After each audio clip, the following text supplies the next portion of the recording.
It's all alive again at the National Stadium. Speeds. Was he held? Yes! Penalty! So often in the past, Wales have suffered because of penalties in vital matches. Gordon's there. Gilt, surely. A handball. Penalty kick. It's a penalty kick for Scotland. Paul Bowden to take it. Oh, and he's hit the crossbar. Sensational from Hal Robson-Kanu. Bale! Gareth Bale, NBE. These home forwards are in fighting trim. John Charles again passing to Tapscott. He shoots and it's in. Wales have opened the scoring. Great job, Mae Rich! Yes!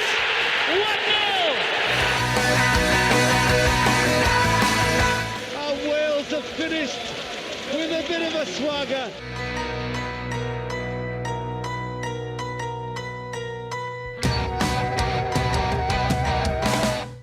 Croeso, welcome. Episode 194. It's podcast Pêl-droed. My name's Russell, and you are Rich. How are you, sir? It's been a couple of episodes, I think, since you were last with us. How are you keeping? Yeah, really good. Thanks, Russ. Happy to be back. Ready to discuss. Part of me would prefer that we talked about girls' football in the edrych and on-field success at that age group. That's maybe for another day. We're going to have to talk about those games a couple of weeks back, I'm afraid. Just been talking about girls' football just off mic just before we started recording. But good to see that girls are getting involved, and I probably should at this point, because I'd be remiss of me if I forgot. It's, of course, Jess Fishlock's final game on the weekend, and if a young girl, or indeed boy for that matter, but certainly girls, looking at it through that sort of gender lens, wanted a role model, a perfect role model for them, she's as good as anybody could have expected. Short tribute for her ahead of the game on Saturday. Oh yeah, I mean, it's just phenomenal, really. I would say, I get these things are always subjective. I would say she's our third greatest player. To me, that's quite clear as well. Yeah, just like a phenomenal. Obviously, Bale would be number one. Then John Charles after that. But I think she'd be quite clear of anyone else after those two. Yeah, superb. Like just a really amazing kind of like, I guess just the determination to keep going. It would have been easier probably for her, especially given how different the finances are and stuff, to finish with Cymru quite a few years ago, but kept on going. Always believed that this was going to happen for her, and she got there in the end. And she's changed the course of football for girls and women in the country. So I mean that's an incredible legacy. Yeah, no, here to all of that. She will hopefully get a good send off on Saturday. I get the impression that she wanted to finish on home turf as well, not on far-flung soil or at the Euros, which in itself would have been a good send off, of course. But it looks like she wanted a home game to sign out on, which I think is also a testament to her as well, because she spans. I mean, I can remember working out the Trydaman offices up in Ystrad in the mid-2000s, and I can remember just the women's games would be played, a few of the home games would be played at Ystrad. I forget the name of the facility now. I think it's also used by maybe like the Dragons Rugby and a few other things. My daughter's played there, lovely facility, but a bit low-key in comparison to certainly Cardiff City Stadium and the Liberty and everywhere else that they've played, racecourse and so on. I remember going down to one or two of the games, and I'll be honest, I wouldn't know many of the names. I think Helen Ward was playing. She wasn't Helen Ward at that point, though, and things like that. And she stood out, not just because she was clearly the best player in the team, but she just had this... Great players have an aura, don't they? They have this kind of just presence. And she had that, even though she was tended to be amongst the smallest and the slightest on the pitch. She just had this aura. I don't know if is that the right word? It sounds a little bit... I know it sounds a bit weird for a man my age to be talking about an aura No. around a young lady like that. I don't mean it in those ways, but the best players have that, don't they? And she's got it in abundance. No, for sure, and you can see it. Yeah, I mean, when I've seen her live, you can see it a mile off that she's leagues above nearly every other player on the team. Just in the kind of in like the movement, how the ball moves from her, and that kind of stuff. Just unreal, and just like a real athlete as well. Clearly dedicated 2+ decades to being in the best possible shape, playing at the highest standard. It's like it's an incredible benchmark if you're a young player coming through, wanting to play for Cymru, wanting to be a professional as a girl. Yeah, sensational, just in every possible aspect. An absolute legend. Enforced. I mean, not a legend. I don't think we're going to use those same terms in relation to Joe Morrell. But I'll always go out to bat for Joe Morrell. Even when people were giving him some pelters on social media a while back, he's called time on his career full stop. It's not his international career. He's failed to recover from injury, which I think is a shame. So I had a bit of time for Joe Morrell. I thought he was underrated and underappreciated. And for a while, where we were a little bit thin on the ground in the middle of the park, you had players, your Matt Smiths, for example, your Dylan Levitt, who'd been nurtured at bigger clubs with bigger reputations for bringing talent through. Joe Morrell was coming through at Bristol City and was having loan spells at Lincoln and wherever else it was. He was the one that basically nailed the position in our midfield and ended up earning far, far more caps. I haven't got the figures in front of me, but I'd be surprised if Matt and Dylan Levitt have got more than him combined. I had a bit of time for Joe. It's a shame it's ended this way, really. Thoughts on Joe Morrell? Yeah, it is. I mean, I would tend to agree with that. I think he was kind of one of these guys. We've had a few of them over the years, especially kind of, I would say, since the kind of like 2014 onwards. Just really solid guys who just you could look at the limitations if you wanted, or you could see that they played like they were like an important cog coming in, coming out, sometimes playing more games, sometimes playing less, but always kind of there around the squad, around the team, getting minutes, who have contributed to historically our best ever times. Clearly, he's not going to be in any discussion for best 11 or whatever, but yeah, really solid guy. Really, a brilliantly understated but significant contribution, I would say, on the field, and as well, I'd probably say off the field, because you need good squad guys. Yeah. And I think you could never call into question his attitude or his determination to do well. And his mum Shan was a big fan of the podcast, so maybe that colours my judgment a little bit, I don't know. But a team player, and I would imagine the sort of player that other pros probably value more than the people in the stands because of what they do, and that there's an element of sort of selflessness to how they play and things like that. But I also remember seeing a stat around the time of sort of Euro 2020, obviously postponed. There was something around, he'd created, and you should see some of the names. It was some sort of like Opta. I don't know if it was Opta, but it was one of those stats things. But it was looking at the qualifiers for that European Championship. He'd sort of created a number of chances, and he had players around him who were much more exalted, much bigger profiles, much more, obviously kind of creative players, and that kind of surprised me as well, because of course I don't think that was how we conceived him as a player, but he had an eye for a pass as well, and I just think he read the game well, and he knew his limitations, and there's a lot to be said for that as well, knowing what you can and can't do, and just stick to what you can do, and just focusing on doing that really, really well. Maybe there's a lesson there for some of the other names I've mentioned, I don't know. But yeah, best of luck to Joe Morrell in whatever he turns to next. 28, I think I saw. I haven't got it in front of me. I think I saw he's only 28, which is nothing. One would reasonably expect to be in their prime in pro terms as well. So yeah, real shame. We can't put it off anymore, Rich. I think we have to finally turn our attention to the England and the Belgian game and pick at the carcass of it. I was a little bit down the previous episodes with Leon when we were looking at the games, and I did feel, and I know a lot of people did, there's something around going out to Kazakhstan, so okay, I'm going a few games back, coming home 1-0, wasn't great, we could easily have drawn that game, maybe lost, I'm not sure about that, but we could have come back with just a point. You get home, you take it on the chin, prepare for the next game, rings those changes, wasn't particularly great against Canada. You have those windows where maybe they're trying something, it doesn't work out, the travel's maybe an impact, it was early season, still a little bit of rust in the legs and things like that. But when a second successive window is also pretty disheartening, and there's very little good to talk about. My worry is I don't know what's the phrase. Is there a rot setting in? Are the wheels coming off? I genuinely fear for the next window now. Bellamy needs to sort something out. There's something that needs to be a rot needs to be stopped, I think.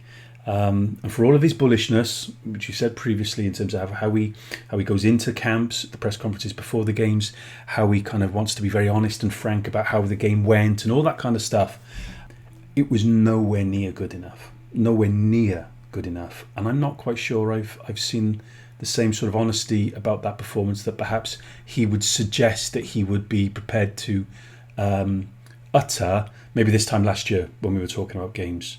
So yeah, how did you see it? How do you see it? Are you more positive than me? Or are you a bit more circumspect or what?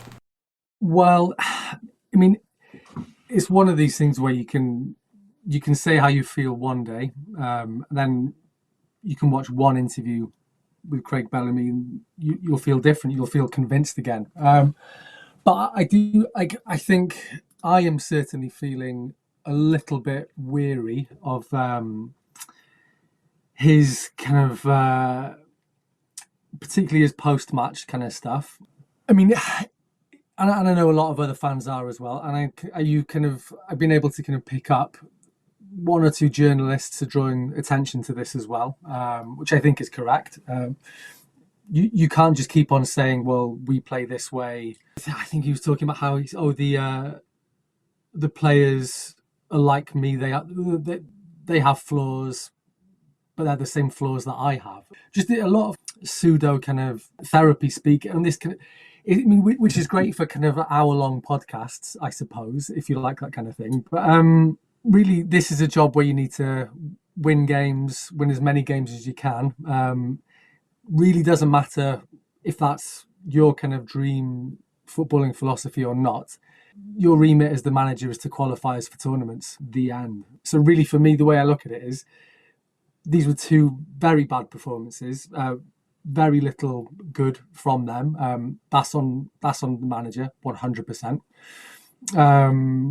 And then you've got 4 games. Well, you've got 4 games now, hopefully. You've got the 2 coming up.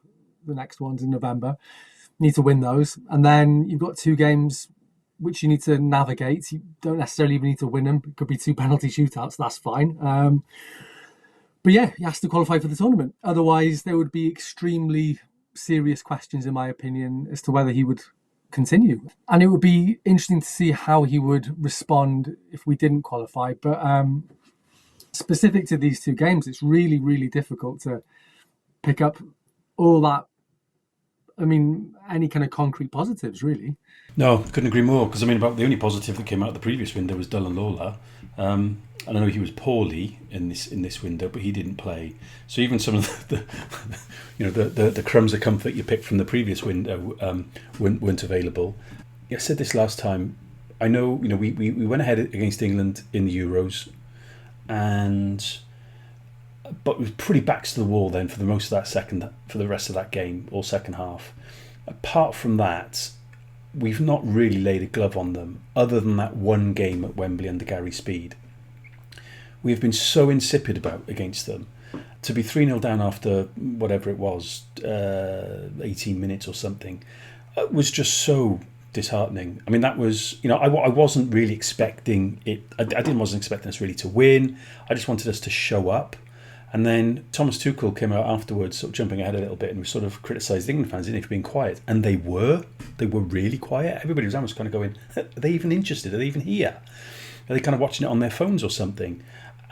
There was a half-hearted kind of England sort of midway through the second half, and there was the God Save the King was started and barely finished second half, and that was it.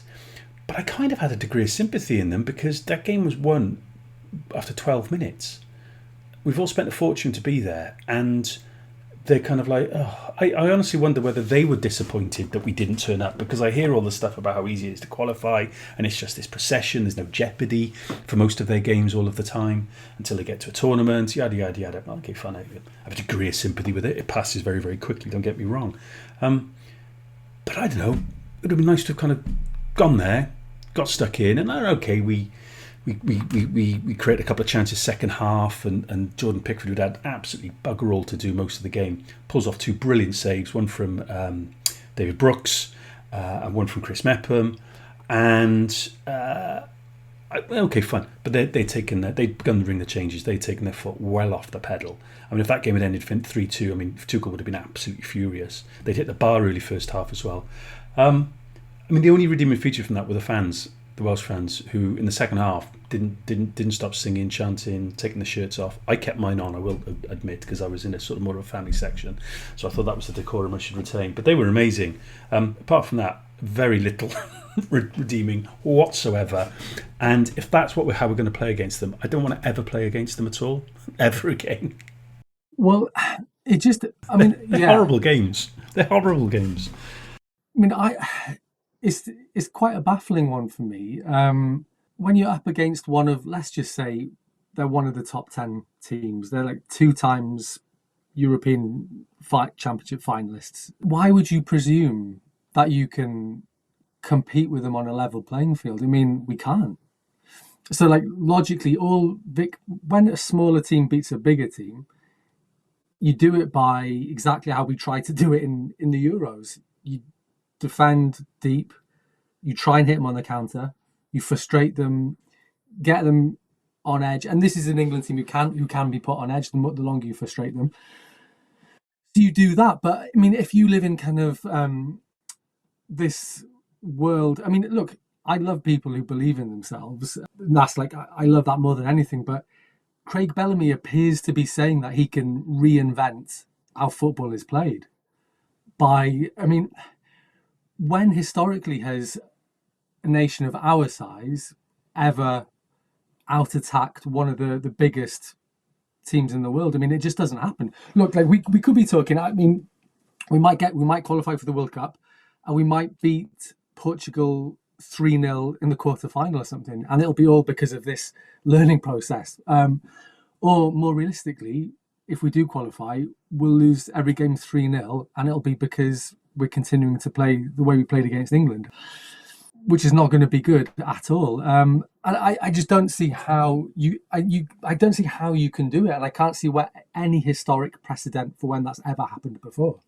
But it's okay, because the press conferences beforehand, they're box office, you know? Yeah, really, really frustrating. Yeah, because I think one of the things you're maybe alluding to is I saw reference, I've not watched a second of it, but I saw some reference, there was some sort of like tactics type, deep dive, long form podcast, that kind of thing, or vodcast or whatever you call them, where he's been interviewed by somebody from, and get a sense of like, you know, the English independent media or Opta, you know, all that kind of thing. And they were like really effusive about, how they love Craig and they love his philosophy and all the rest of it. I'm kind of going, yeah. And then we roll over and let your team, like, you know, beat us really, really easily. It's just, I just wonder whether, I'm not saying the priorities are all wrong, but the optics of those priorities. I mean, clearly he wants to win games. I'm not for 1 second saying he doesn't want to win. And I'm sure he was really, I'm assuming he was furious at half time. I would hope he was. If he wasn't, he'd be one of the few people in the stadium, Welsh people in the stadium who wasn't. But the optics on the priorities just seem to be off for me. Like you said, that turning up to a tournament, if that's how it's going to be, which you might end up, in the way we're going, potentially limping over the line in qualifying for, then stinking it out like we did in Qatar. Well, I don't want to go through that again. But yeah, like I said, yeah, the press conferences, box office. There's people getting good content for their YouTube channel off the back of it with him. No, thank you. Have we lost sight maybe of, I don't know, have we lost sight of what's more important here? More pragmatism is what we need. You know? Well, I don't think fans have lost sight of it at all, to be honest. No. I think that if you look, a lot of fans are getting quite fed up with a lot of the stuff he's saying.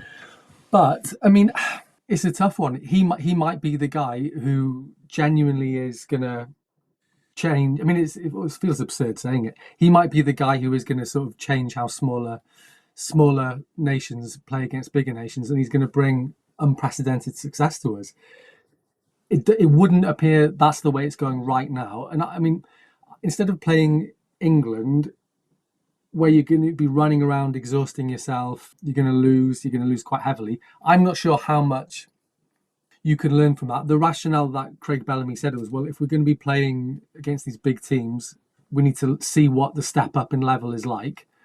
Well, you can see what the step up in level is like. That does not mean you're going to be able to do it in the future. I mean, like, when you're not going to get enough practice at that level to be able to do it. It's not going to happen because there aren't enough fixtures, and there certainly aren't enough friendly fixtures. To me, surely you would have gone.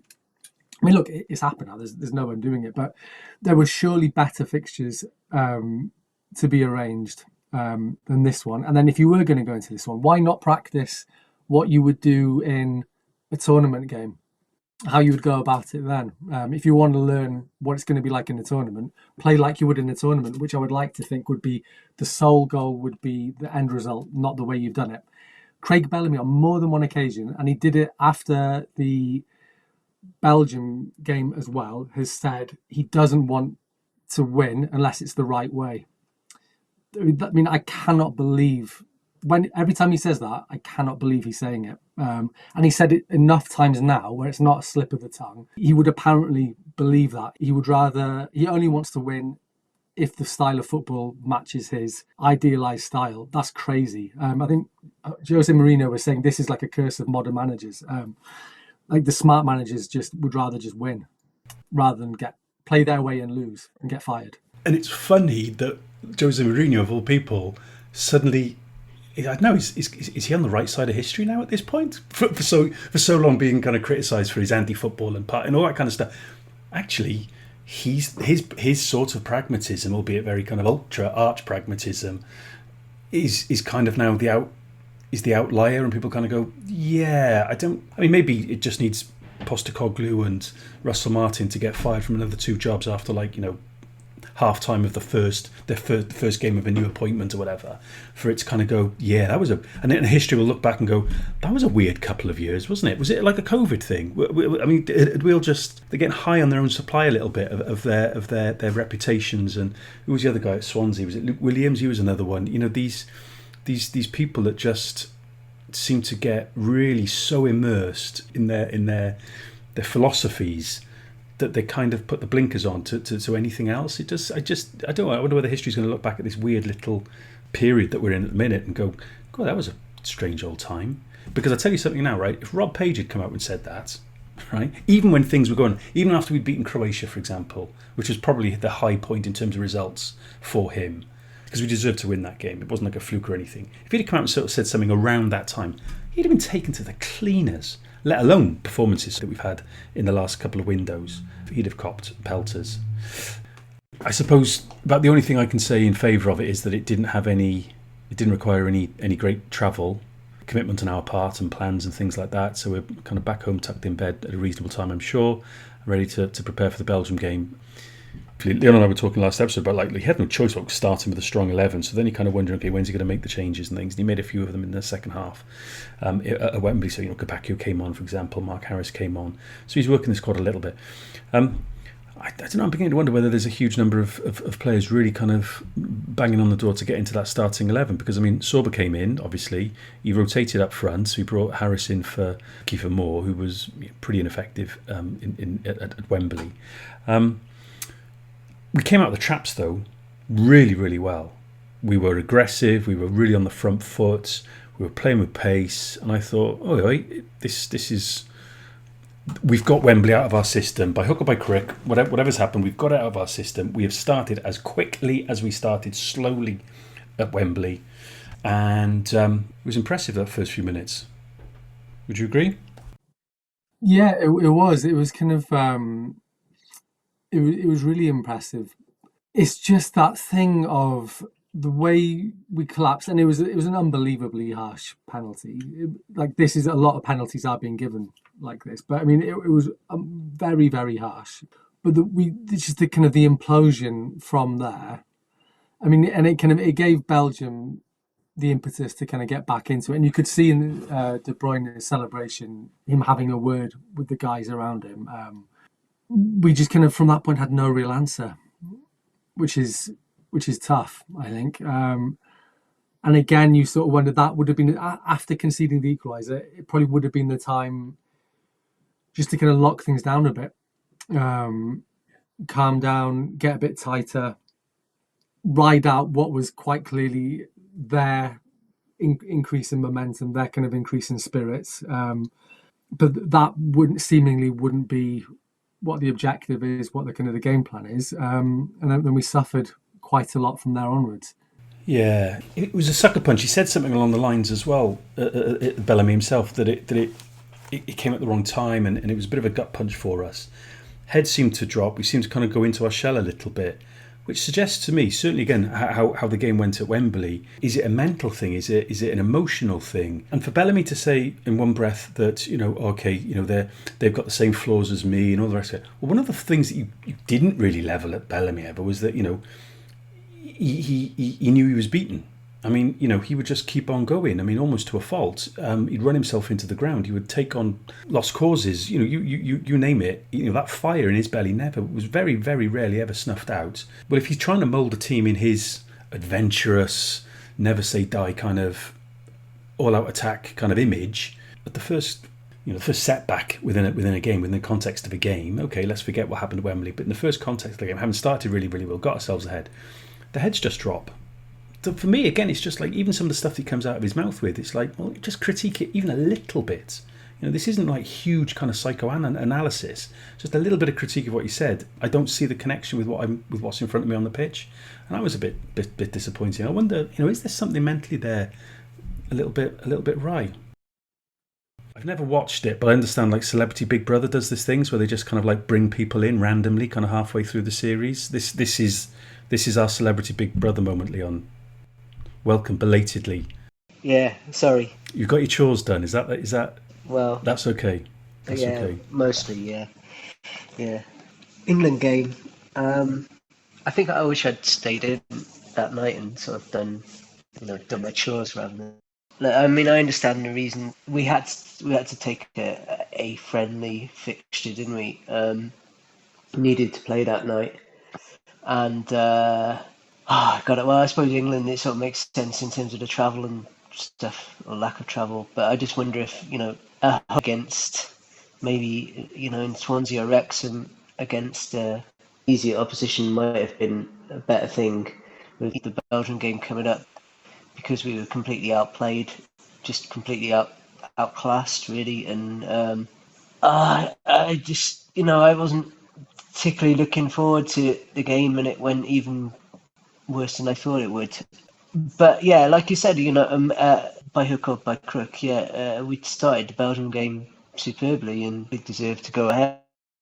I agree with what you guys were saying before about how when Belgium equalised, that was a time to maybe change approach a bit and just kind of lock the game down and sort of try and halt their momentum, because it was just kind of, you could see that second goal coming in. It was just that the second goal for me was like the killer one, because it was just, they kind of knew that because Bellamy sort of talks and trying to go for goals and attacking opposition, whoever we're playing, but they kind of knew, we were going to push forward, and they just, just put this long ball over the top, and I don't know, we think it's going to go out of play or something, and they go onto it, and then Mounier just like runs into space where nobody's tracking him. And that's just dumb. It's just really dumb football. And it's like the goal that the winner that they got in Brussels, it was just stupid. It's so stupid, unnecessary goals are just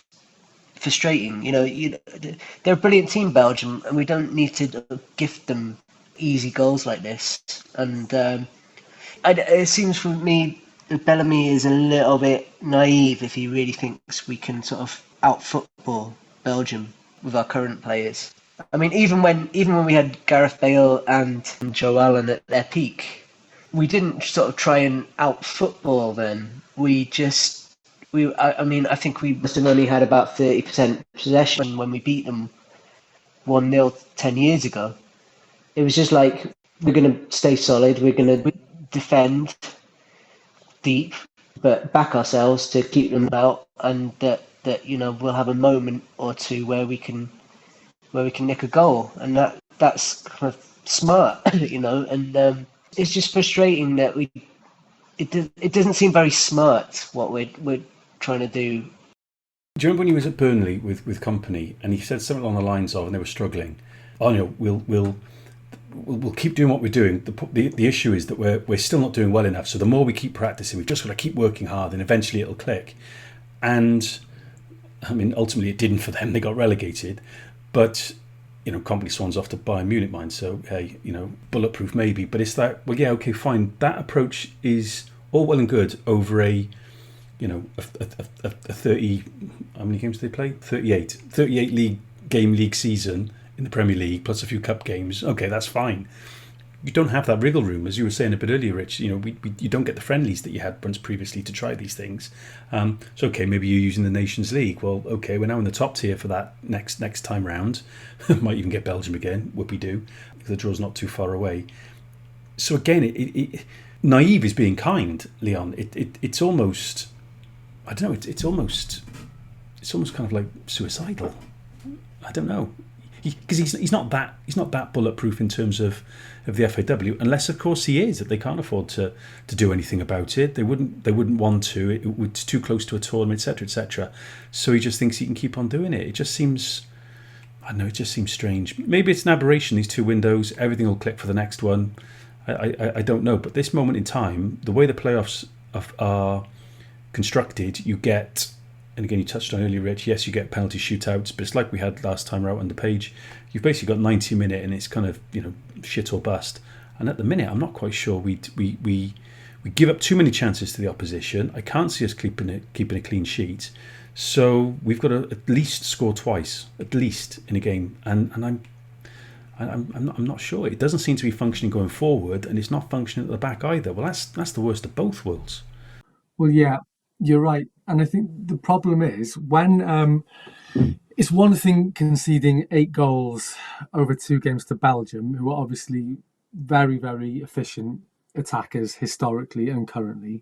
But the problem is that playing this kind of attacking style, we might get 2 pretty nice games in the playoffs, or we might come up against someone who's quite awkward. And then, they go 1-0 up, hit us on the break because they're playing a compact style, relying pretty much on counter-attack. And then we end up going out because the team we're playing has practiced how to defend the lead. They've practiced how to keep things super tight. They've got a strategy that is set up purely to get them through the game. And we're just there attacking over and over again. We might end up, absolutely smashing someone in the semi-final. And then we'll lose 2-0. We'll be down 2-0 in the final after 20 minutes. And that's it. The game's over because the other team will just completely shut down. Belgium knew they could keep on scoring in both games. And I believe that's probably why we scored the goals we did over the 2 games. In a playoff semi-final or final, once another team gets in the lead, they'll just shut down.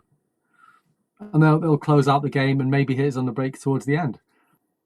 And don't forget, England to conceded 7 in this window. Yes, you're right. So it's 8 in 2 games against Belgium. It's 7 in this window. England hit the bar as well. And our bar was hit 3 times in the previous window, twice by Kazakhstan and once by Canada. I think opposing coaches who are more pragmatic are looking at us thinking, crikey, there's definitely a goal here. And like you said, if we get it early on, like you said, lockdown, and it's like over to you, Mr. Bellamy. What have you got? He's getting out-thought by opposing coaches, or at least he has in these 2 windows, and that's a trend that he's now got to stop, and he's got only a couple of weeks to do it before the next one, which is a crunch window. You were going to come in then, I think, Leon. Did you say an intake of breath? No, but I can come in now. Yeah. I mean, this is it's crucial, isn't it, that we beat North Macedonia at home in terms of that most likely giving us home advantage and being top seeds in the playoffs. But yeah, I mean, it's just North Macedonia have drawn twice with Belgium in this qualifying group, so they're obviously play smart, compact, defensive football. We kind of fluked a goal right at the end of that game that we had against them when they'd kind of thought they'd won it.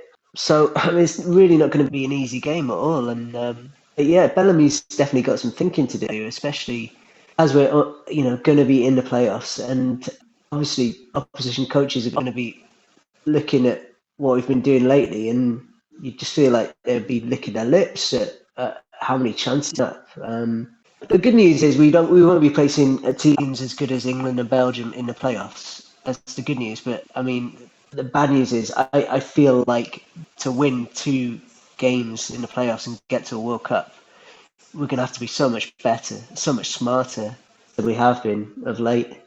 Yeah, yeah. No, maybe time will show that these couple of windows, this one in particular, was just sort of taking our medicine. I don't know, and maybe we will see a slight change. But I'm really worried, and I didn't see this even.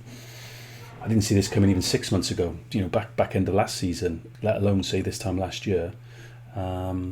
I wonder whether a few people kind of got sucked up onto that sort of by a sort of cult of Bellamy, a cult of Craig Bellamy, and distracted people from what was actually going on the pitch. I don't know. Yeah, I'll kind of happily admit being really bowled over by how it all began, for sure. And like part of that is how good he was in those early press conferences, and also, coming off the very first Turkey game. We did build quite a long unbeaten run.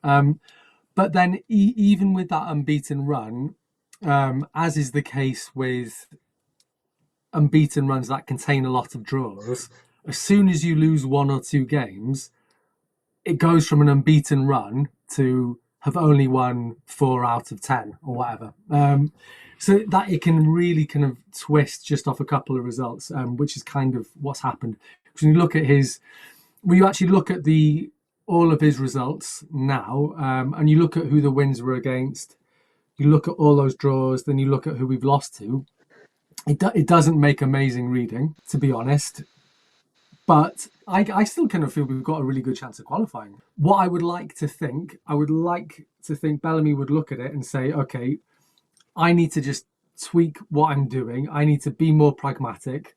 I need to ensure we qualify above what my kind of dream footballing scenario is. Yeah, what worries me a bit. This is his first job with him as a boss. So you mean he's going to be learning things, and I guess the people who end up having really good careers learn sooner rather than later. And I hope that will be him. Sorry, what in regard to Bellamy and whether he can adapt, whether he can change, is I remember an interview you did with Gary Neville when he was at Burnley in the Premier League, and Neville was saying, you were brilliant in the Championship last season, you were blowing teams away, scoring loads of goals, but now you're in the Premier League, you're losing games. Aren't you going to have to adapt to playing against better teams, basically? No chance. How we'll adapt is just by being better at plan A, and then that ended in relegation, obviously, and it's difficult to keep a smallish club like Burnley up. But I mean, it was just like the idea of changing anything about their methodology when they came up against Manchester City, Arsenal, Liverpool, or whatever. It just seems to Bellamy to think that way. So I don't know. I just strap in. I don't think he's going to change. I don't think we're going to try and do anything different when it comes to the playoffs. It'll be all about trying to attack and dominate possession and push up high and outscore the opposition again. So yeah, let's see.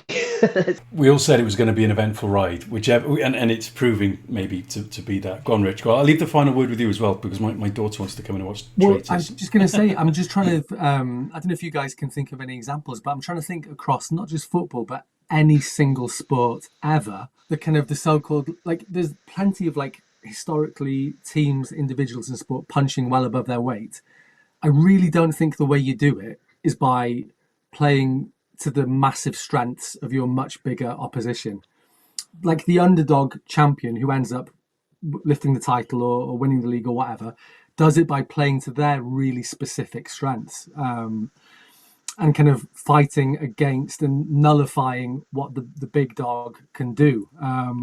It's like if you're like a smaller boxer, you can beat the bigger guy. It's an upset, but you don't do it by trying to take the head off. I mean, that's crazy. You'll get killed, which sort of feels a little bit like Bellamy's trying to do. And just to really quickly say about what happened at Burnley, Vincent Kompany was more than happy to do that because he knew for sure there were massive jobs coming down the line for him, irrespective, because he'd already established he can play attacking football. He was always going to get a bigger job.